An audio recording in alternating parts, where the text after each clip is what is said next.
إن هذا القرآن يهدي للتي هي أقوم ويبشر المؤمنين الذين يعملون الصالحات أن لهم أجرا كبيرا وأن الذين لا يؤمنون بالآخرة أعتدنا لهم عذابا أليما.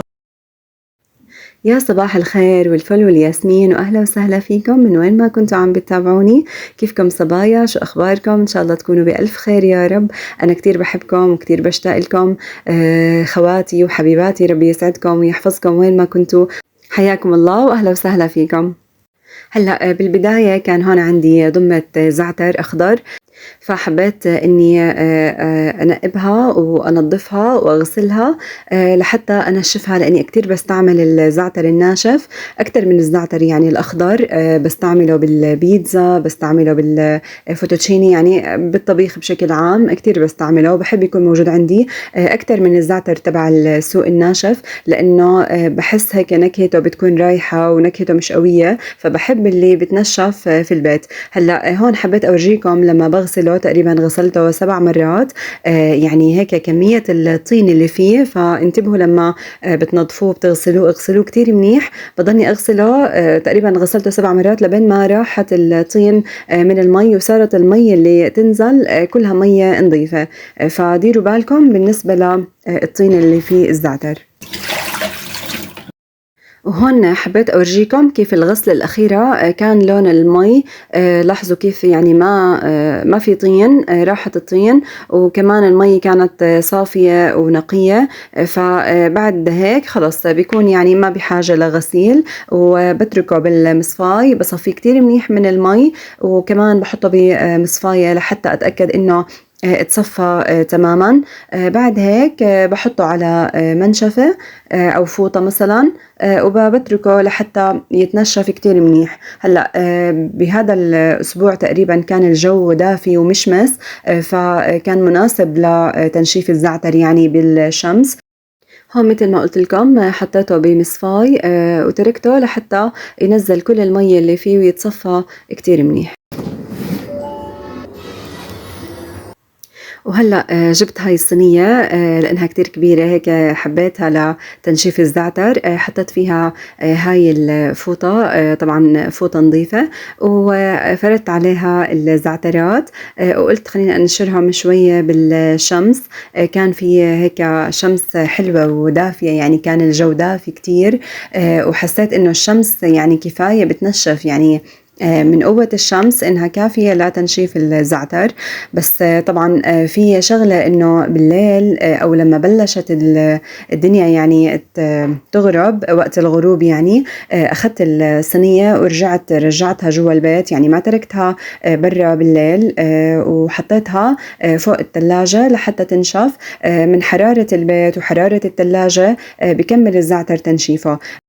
وهون حبيت اخذ هيك شوية زعترات من الزعتر الاخضر واعمل فيهم مطبق. هلا انا دائما كنت اكله عند ماما، يعني بصراحة ما عمري عملته نهائيا، يعني يمكن هاي اول مرة بحياتي كلها بعمل مطبق الزعتر.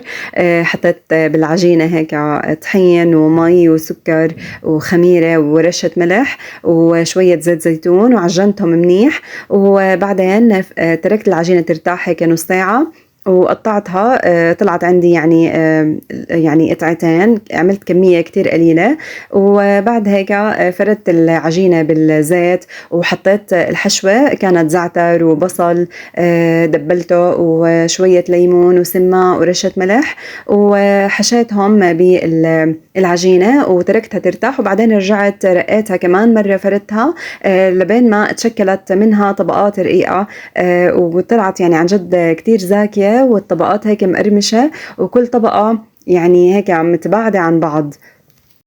طبعًا ما صوّرت العجينة ولا صوّرت الحشوة، لإنه لسه كنت يعني أول مرّة باعملها، يعني مش إنه خِفت ما تزبط معي، بس لأ، إنه يعني لمّا بدي يعني أفرجيكم إشي لازم إنه أنا أكون يعني متقنيته تمامًا وعارفة إنه كيف بينعمل لحتى إنه أوصّل لكم إياه يعني، وأنتم يعني أكيد أحسن منّي وأشطر منّي، بس إنه يعني حبّيت أورجيكم إنه لازم لمّا يكون في زعتر أخضر نعمل هاي الأكلة لإنها كتير لذيذة.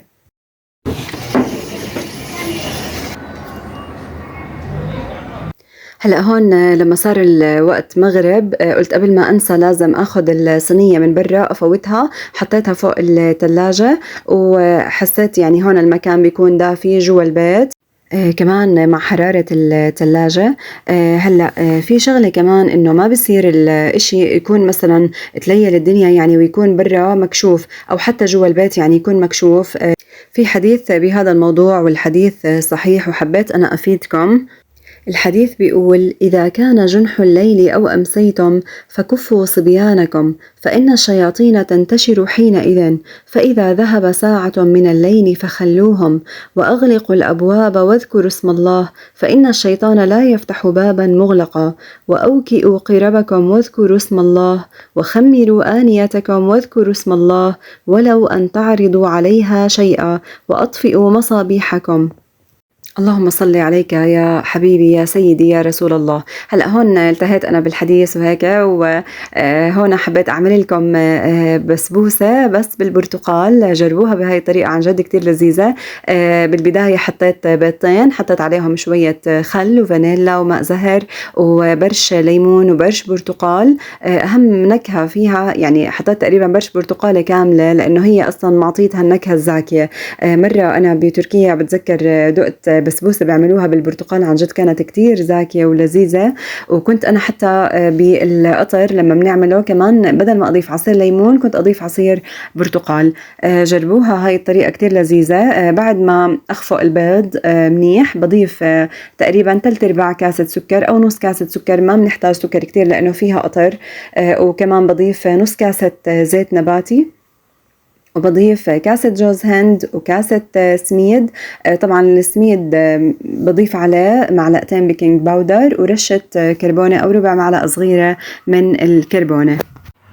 وكمان نسيت أحكي كاسة حليب أو إذا في كاسة لبن ما في مشكلة.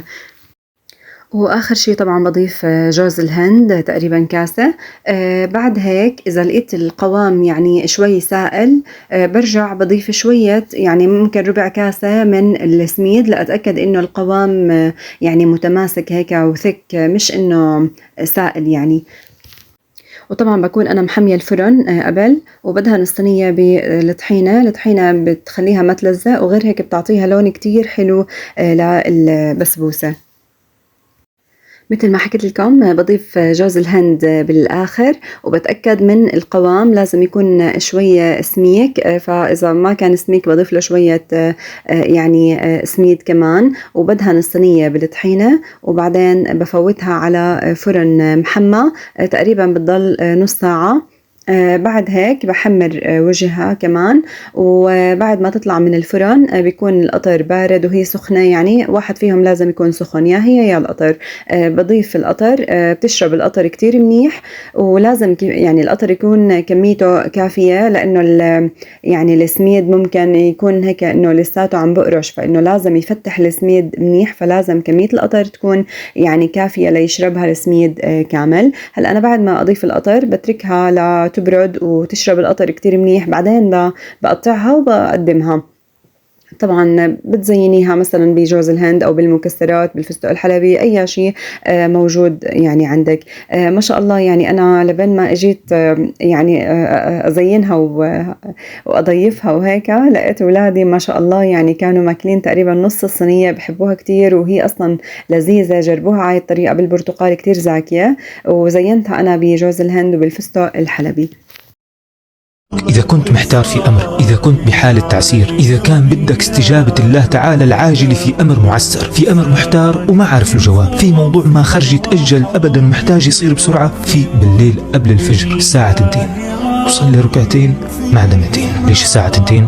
رسول الله صلى الله عليه وسلم يقول في الحديث المتواتر، يعني أعلى درجات الحديث صحة: ينزل الله كل ليلة إلى السماء الدنيا حين يبقى ثلث الليل الآخر فيقول: من يدعوني فأستجيب له، من يسألني فأعطيه، من يستغفرني فأغفر له. واسأل كل من جرب هذا الوقت ما دعا الله في شيء إلا جاءته إجابة الله تعالى العاجلة، فالجأ إليه في هذا الوقت وأبشر باستجابة. هون بس صار الليل حبيت أنا والأولاد نجلد الكتب بما أنهم يعني داوموا، وهيك بيكون نهاية الفيديو معكم لليوم. إن شاء الله يكون عجبكم واستمتعتوا معي. لا تنسوا تعملوا لي لايك وتشتركوا معي بالقناة. بحبكم كتير. سلام.